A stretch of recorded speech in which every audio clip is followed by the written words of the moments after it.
Joseph Vijay எனும் நான்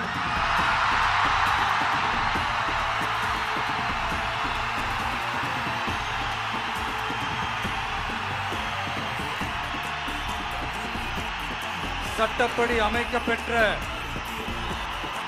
இந்திய அரசியல் அமைப்பின்பால்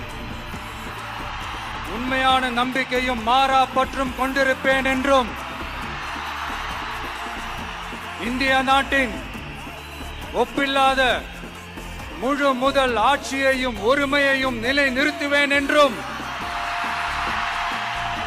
தமிழ்நாட்டு அரசின் முதலமைச்சராக உண்மையாகவும் உளச்சான்றின்படியும் என் கடமைகளை நிறைவேற்றுவேன் என்றும் அரசியல் அமைப்பிற்கும் சட்டத்திற்கும் இணங்க அச்சமும் ஒருதலை சார்பும் இன்றி விருப்பு வெறுப்பை விலக்கி பலதரப்பட்ட மக்கள் அனைவருக்கும் நேர்மையானதை செய்வேன் என்றும் ஆண்டவன் மீது ஆணையிட்டு உறுதிமொழிகிறேன்.